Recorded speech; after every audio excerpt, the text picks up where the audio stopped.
What is up guys? Good morning po sa lahat. So guess where am I, no? Andito ako ngayon sa patungong Quezon, Bukidnon. Yung last time kami nandito, yung kami ni Chad na palyado yung GPR natin kasi napaka-rich, no? Nawawala ng hangin dito sa itaas ng bundok.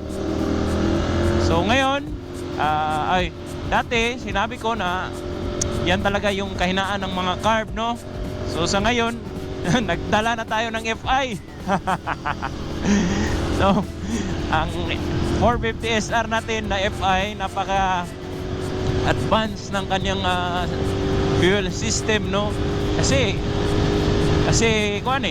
malakas yung humigop ng gasolina. So yun guys, testingan natin yung performance ni 450 SR dito sa straight sa kabangkingan dito sa bukid, no? Bukid na wala medyong hangin. Tingnan natin yung kaya niya.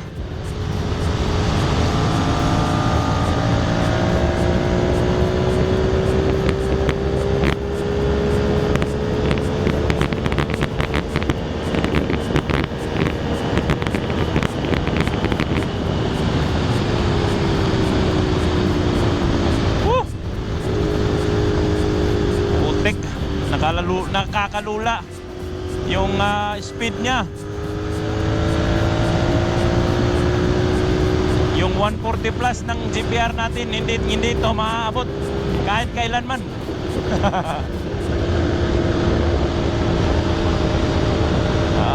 Meron pa akong bag nito sa likod.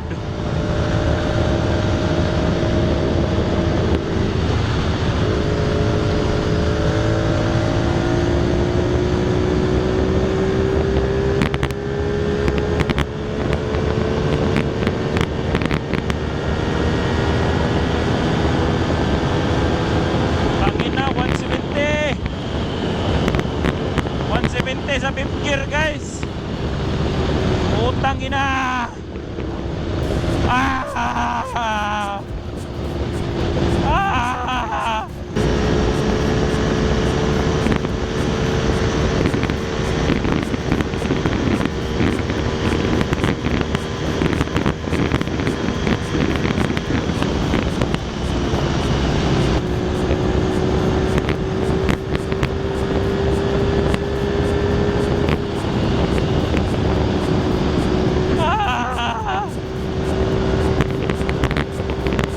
Guys,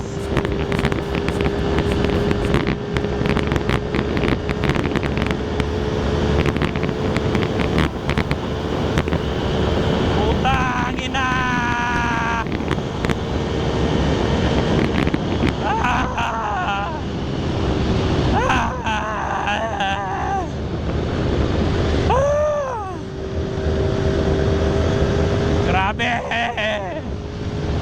Grabe na to. Hindi pa yon yung kaya niya. Taas-taas pa ng one. So ang power delivery talaga niya guys, ramdam ko sumisipa siya sa around andun talaga yung torque niya sa 7,000 RPM, no? Pag pumalo ng 7,000 yun, para kang warp time warp space. Ano bang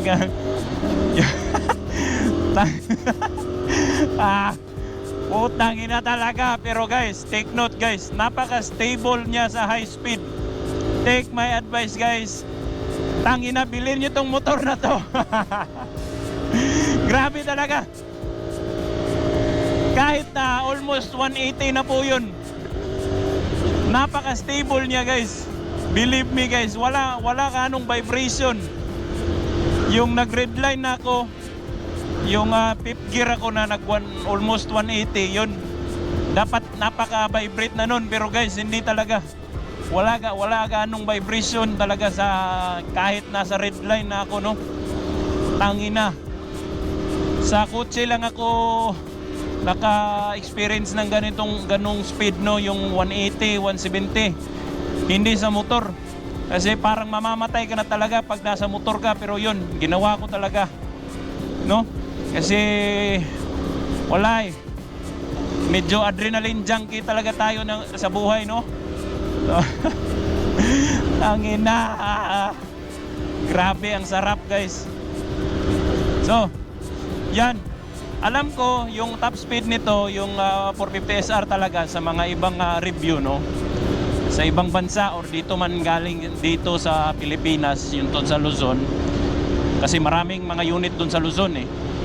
Ang top speed talaga nito guys, umabot talaga to ng 205, ganun. Ganun yung nakikita ko sa daan ha. Pero sa dyno guys, umabot to ng 225, 230 sa dyno. Pag tinutuno no, kasi of course aabot talaga dun sa, kasi walang wind resistance sa dyno eh. Wala siyang walang wind factor yun sa dyno, kaya umabot nung ganun. So yun guys, yun lang yung napaka-quick at napakabilis natin na review sa SR450 natin na so far. Yun lang yung na top speed ko. Ano ba yun? Hindi ko nakita yun. 178 ba yun? Hindi ko talaga yun napalo ng 180 eh, no? So yun. So yun lang muna guys ha. So again guys, huwag tularan pag hindi nyo alam, no? Ride at your own pace, ride with your own skill. Kung kinakabahan kayo, doon na. Lalong-lalo na nasa public road kayo tapos medyo matao, wag din yung gagawin yung ginawa ko kanina, no? Kasi wala talaga guys, safety first muna. Alam kong may uuwian talaga tayo na mga pamilya natin at kung sino pang mahal sa buhay natin, pero wag din yung gagawin yun guys na risky yung lugar, no? Yung matao, may traffic, may sasakyan sa may bandang malapit sa unahan, mga ganun. So wag guys ha. Ride at your own pace talaga, okay? Mag-rides lang kayo para gumaling kayo sa confidence niyo sa pagmumotor, no? Okay, daming bawbaw dito guys. Sige na, bye-bye na, magko-concentrate ako, baka mapangga ako sa bawbaw, tangina.